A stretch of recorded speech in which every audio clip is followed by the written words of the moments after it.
Hello, this is Robert, and in this video I would like to discuss inheritance. So I've set up a project with a couple of classes. One is called rectangle and the other one is called box. A box is a three-dimensional object for this project, so it has a length, a width, and a height, whereas a rectangle is a two-dimensional object, so it has a length and a width. Then I also have my main program, which will use both the rectangle class and the box class. Let's take a look at the rectangle class first by looking at the header. We can see that there are some accessors and mutators, or getters and setters. So set the width, set the length, get the width, get the length, and then we have an area method and a print method. Then we have the default constructor and a constructor that takes arguments, and then a destructor. There's no dynamic memory for this project, so the destructor won't be used. The two private members of this class are length and width. So let's take a look at the implementation file, and we can see that the methods pretty much do what you would expect. To get the area of a rectangle, you just multiply the length times the width, and then you return that value. If we want to set the length, we would just test to make sure that the length is greater than 0, and then if it is, we set it to whatever value was passed in.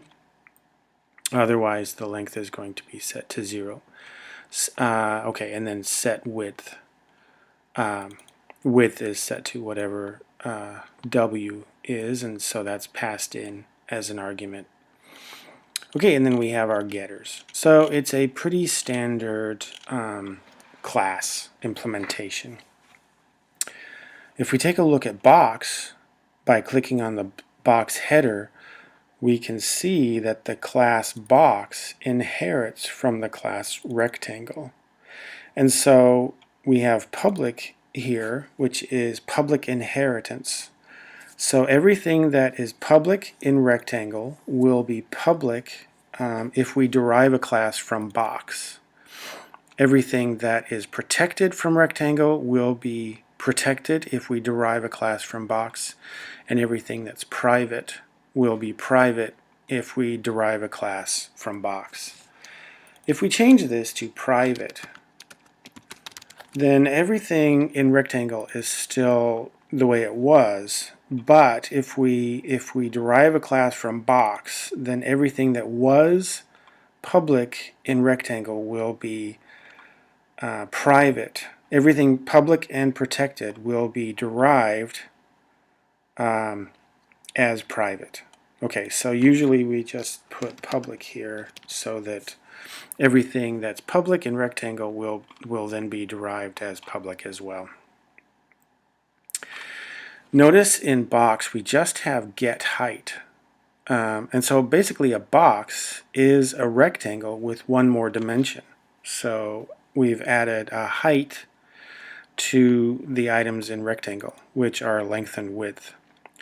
Then we have an overridden method right here. Both area and print are overridden, and we know that they're overridden because rectangle implements these same methods. So here's area and print. Overriding is not the same as overloading. An overloaded function is one that has a different signature. So the arguments have to be different types, or they have to be out of order, or they have to be different numbers. Notice that area and print they have the same signature as the ones in box. So this is overriding rather than overloading. Okay, if we overload a method in the derived class, then it takes precedence over the one in the base class. Okay, so then we have box, which is our default constructor, and then we have box that takes arguments. So that's the constructor with arguments. And then we just have one private member height. Okay, in the next section, let's take a look at how the constructors are activated when we create an instance of these classes. Okay, so you can see that I have set a breakpoint on line 12 so that we can see the constructor in action. So let me start up the program, and now we're in break mode, which means the program has stopped on line 12. So I'll click the Step Into button, and we'll see that the constructor is invoked, and this is the default constructor for the box. All it does is set the height equal to 0. By calling the default constructor for box, and since box inherits from rectangle, if I click Step Into a couple more times, we can see that it automatically calls the constructor for rectangle, which is the box class. I'm sorry, the base class for box. A box will inherit a length and a width from rectangle. So we can set both of those equal to 0 for our default constructor, and now we're back to the box default constructor, and all we have to do is set the height equal to 0. So now we have a box with a length, a width, and a height that equals 0. In contrast, if we take a look at the constructor that takes arguments, we step into this one, we're passing a length of 2, a width of 3, and a height of 4 to a box. So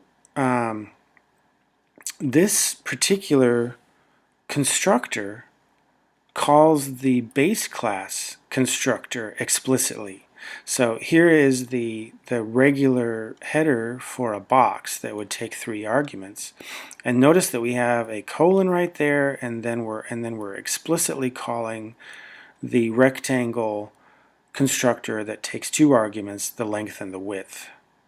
So we'll step into that one more time, or a few more times, and we can see that we are now in the constructor for rectangle that takes 2 arguments. So we'll set the length of the box to L, the width of the box to W, and then we'll return to the box constructor and set the height.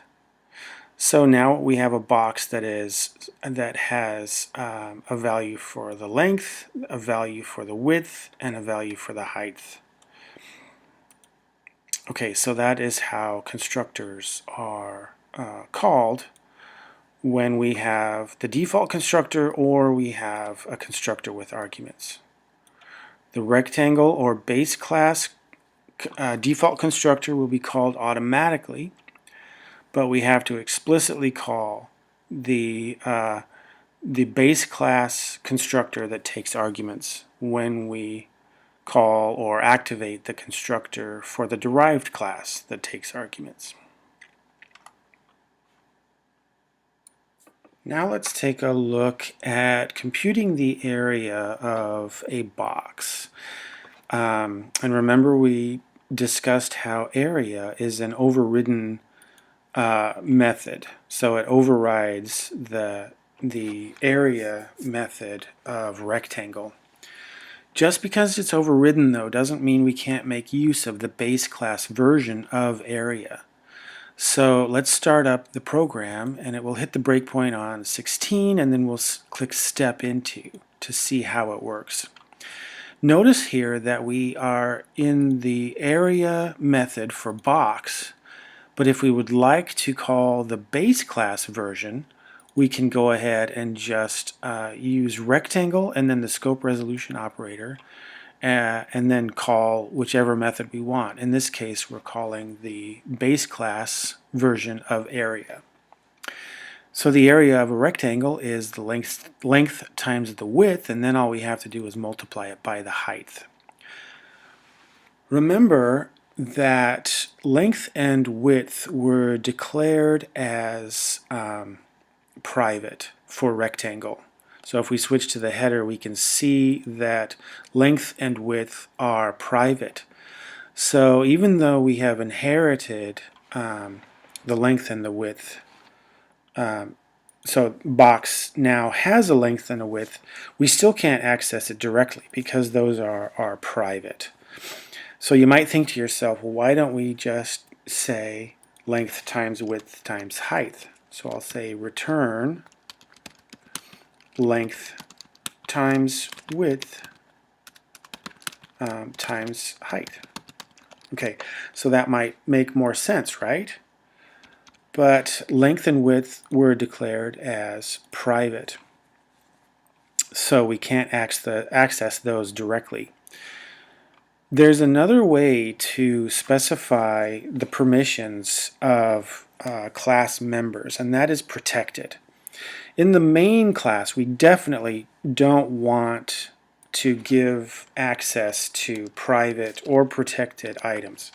So for example, we couldn't do cout rectangle1 dot length, right? We always want that to be off limits because main is just some function, right? It's not part of the implementation of our classes. So we definitely want this to stay off limits and be not allowed.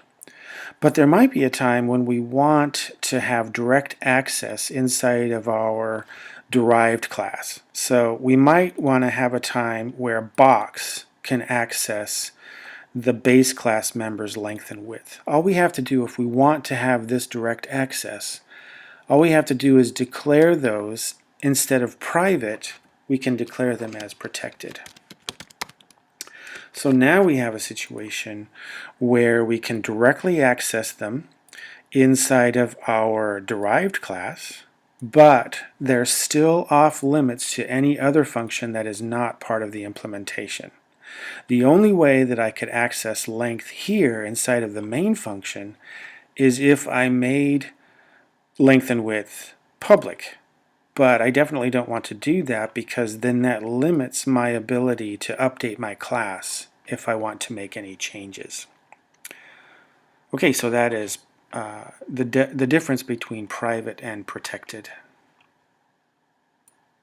So we've taken a look at inheritance and seen that the area of a box is an overridden method and it overrides the version of area for rectangle. The last thing I would like to discuss about inheritance is what happens if we call a method that is not overridden by the derived class.